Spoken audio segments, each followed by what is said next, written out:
Hey everyone, welcome to the Bill and Frantz Show. This week our special guests are Randy Best and me, Seth Weissman. So stay tuned, don't even think about touching that dial.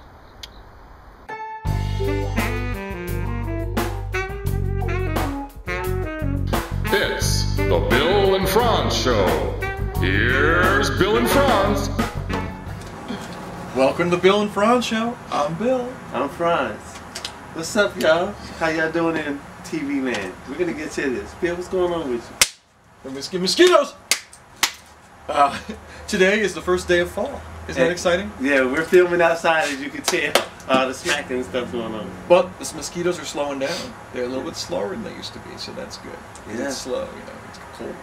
Anyway, today is the first day of autumn. Turns out there's a couple anniversaries I want to share with you. 30 years ago, 1982, was the birth of the emoticon. There was some guys, the emoticon, the colon dash parentheses makes a smiley face. Okay. These guys, actually email goes out, there was actually email back in the 80s. Nobody knew about it except the academics and military people, but they had it all back then.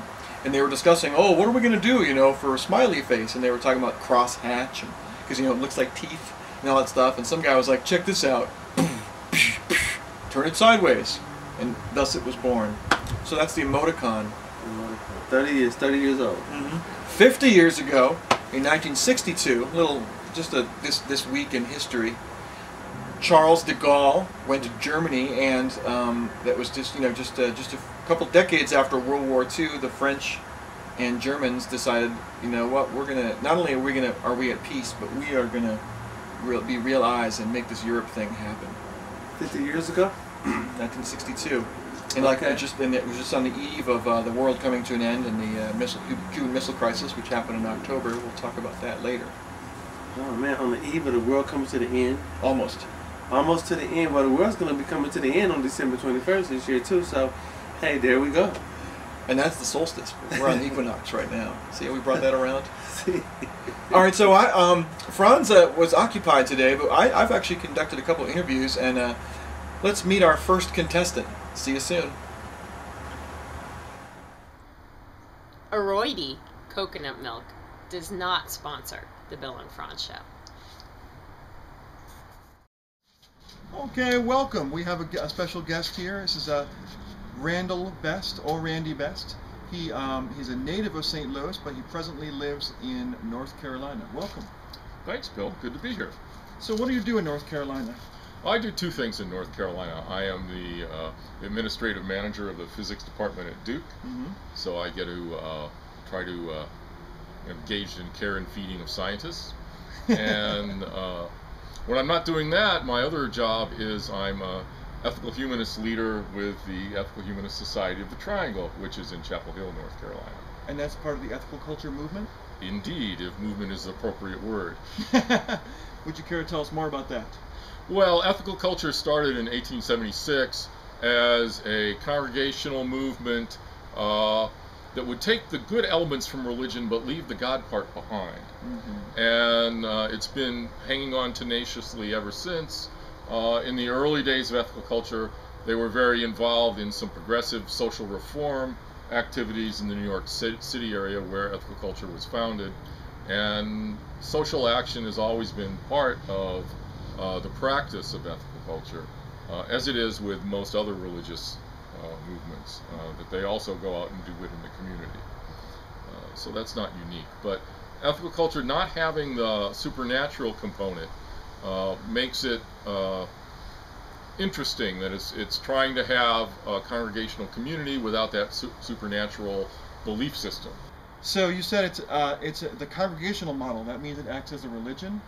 Well, it does to the extent that we hold ethics as our highest ideal, and that's what we explore in community, and that we believe that in community you can get more ideas and more ethical experience than you can just by yourself. That it's a necessary relational aspect to our lives that is fostered in community. But at the same time, it's interesting, I just, this past August, I went to the International Humanist and Ethical Union meeting in Montreal, which is an international organization of humanist groups, of which the ethical societies are a participant. But we're viewed sort of as kind of a quaint model by the Europeans. That in fact, the British Humanist Association came out of the ethical societies that were in the United Kingdom at that time. And after World War II, they all changed and dropped their congregational model and just became more of a member organization. And see, what we do is just kind of archaic and quaint. But I really think that there's something missing in today's society in our human interaction that can be fostered by having supportive groups, and that can be a good thing, and that actually having something that makes rational sense, I think would appeal to a group of people as well. I'm looking at the future of this. This is what I grew up in, so I am attracted to this tradition, but I also know that it's not getting any more traction nowadays than it did when I was a kid. So what is the appeal? What is the methodology? I think we have to look at the ways that we interact and see if they make sense with the different options of technology that we have today and other ways of communicating, and what different age groups have a different experience of life now, and what is their relational model of, where can they find enriched human relations? They may want something that is more interactive, or that is more actively involved in change. Well, there is some sort of future for ethical culture, and thank you, Randy, for spending time with us. You're quite welcome.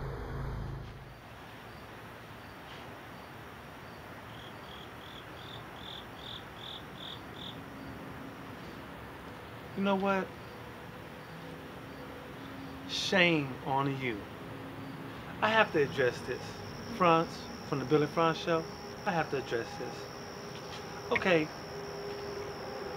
this one fool writes a movie that is really dogging out Muhammad. Okay? Yes, we have idiots here in America. Okay, we really do. If you didn't know it, we have idiots here in America. Like there are idiots there. Okay? So all you Libyans who are charging our embassy and burning and smashing and killing and all that good stuff, and you killed an ambassador, right? You know what an ambassador's job is? An ambassador's job is to make peace between nations. So you killed him. Brilliant. Seriously? Stop the madness. Stop the madness. Everybody's trying to find peace somehow, okay? And we're trying to, we helped your country. You get 1.3 billion in aid, okay? Maybe you say we don't need it, but you need it. You need it. So just stop, okay? There are Americans over here that don't like it. We are pissed off that he put that film out too. Why? Because look at this mess he started. One fool. Big country, small group of people. Now, the country doesn't stop fools from making movies, because our whole thing about freedom includes freedom of speech, freedom of the press, all that kind of stuff, freedom of opinion, freedom of religion. I'm just talking to the few that are acting a fool. Because I see y'all out there with the signs, we're not part of it, we're cool.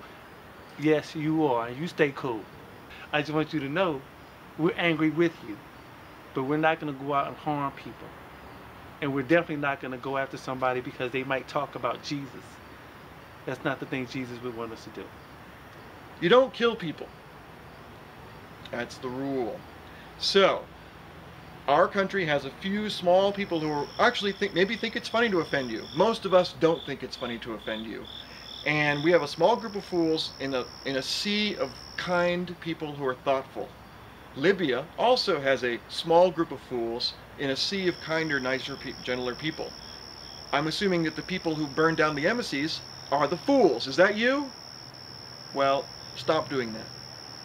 I'm sure that any peaceful God would object. Peace and God bless. And stop the madness. Hey, welcome back. Welcome back, Frantz. What's going on in Hollywood? Oh man, Hollyland is wonderful. Well, to get real quick, to do a little roll down, Clint Eastwood has been doing a little tour talking about his chair thing at the RNC. And he's really trying to explain himself. But I want to tell Clint, just personally from the Bill and Frantz Show, that hey, we know what you were trying to do. And it might have worked had it worked. And so you going around to all the shows trying to explain yourself, man, just stop, okay? Because it's making you look worse. You know what I'm saying? The news article said some reporters thought you were senile. We don't think you're senile, Clint, but you need to stop because you're starting to look senile. So stop, okay? That's just from us.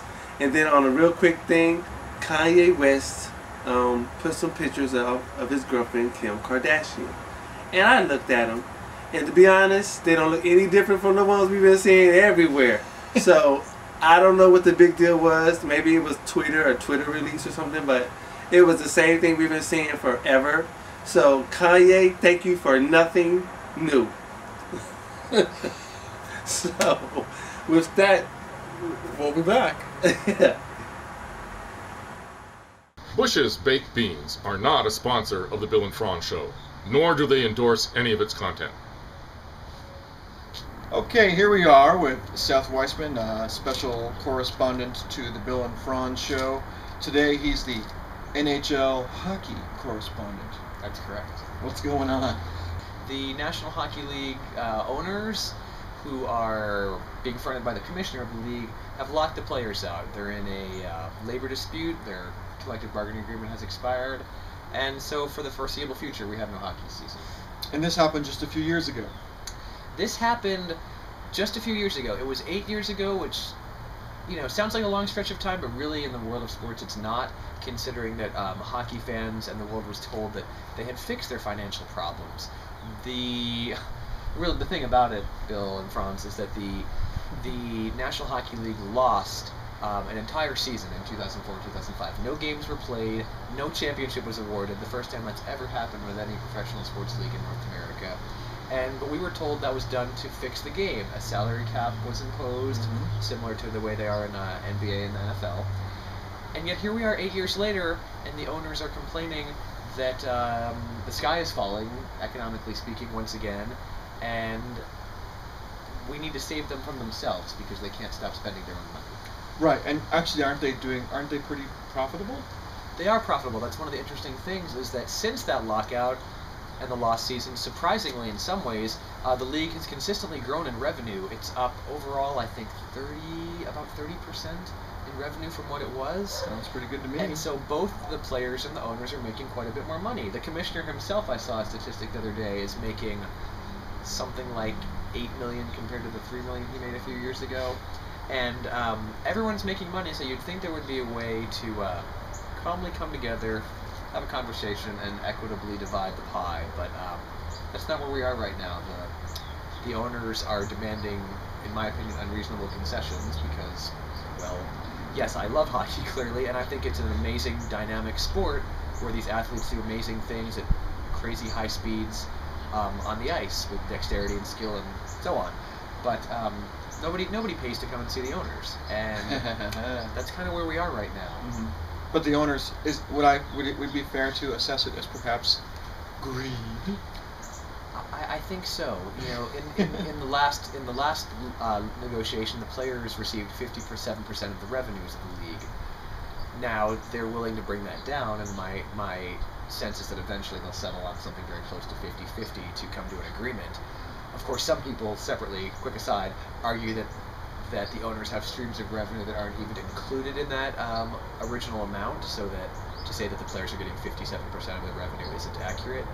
But everyone's making more money, and there should be a way to come together without having to lose an entire season.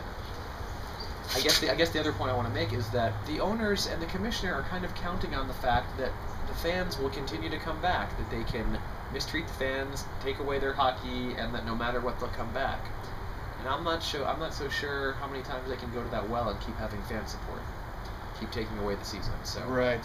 But there is still, well, I'm just as a closing note on this subject, there is hope that they maybe will get it together before too long, and there will be some games. There's hope of that. Here's hoping that cooler heads prevail, and maybe that the interest of the fans, the people who pay the salaries and pay the money, gets factored in, and then we will have a hockey season sometime, 2012, 2013. Peace is better for commerce than war.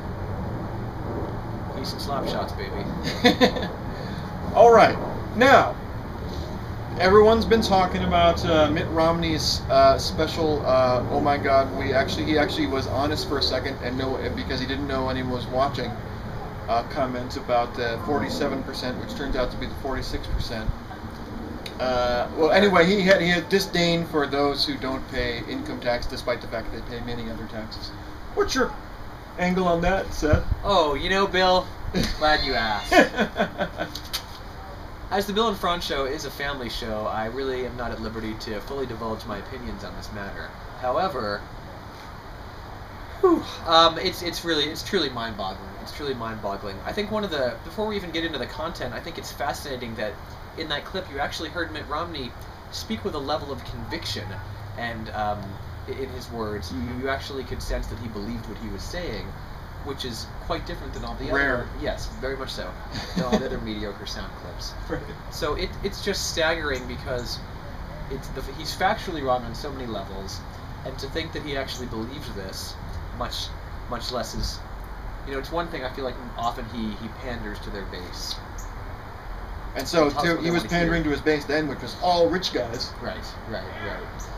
But getting back to the actual issues, it's truly remarkable to write off half the population and then claim you'd like to be president of the entire country, to call half the population basically freeloaders and hangers-on and dependent on the government. As I said, it's factually inaccurate. Mm-hmm. As we know, those people, if you don't pay income tax, you're paying payroll taxes, you're paying a sales tax, you may be paying property taxes, and not to mention the troops and people in the military who are exempt from paying taxes on their combat and aid. little old ladies. And little old ladies and little old men who are retired and have already given to this country, who do not have to pay income taxes because they're no longer receiving any income. And one other area I'd like to mention is that it doesn't even touch on one of my personal areas of the political spectrum that is most infuriating, is the term welfare has come to represent this mythical notion of poor people who sit around and drive Cadillacs and rake in big bucks. Not only is that complete fiction, but the vast majority of, if I may, welfare in this country goes to giant corporations in the form of tax breaks, subsidies, mostly giant tax breaks. And the corporations are the ones getting billions and billions of dollars in welfare from the taxpayer. And if you want to have some outrage directed at welfare being received, it should be at the corporations, not the people who are struggling to get by and have enough food to feed their families. You could also go the other route and say that welfare isn't actually all so demonic after all, and is in fact means fare well, which is do well, live well, and not scrounge and be miserable. Exactly. Well, it also goes to the notion that what are we as a society? Are we our brother's keeper? No. Next question.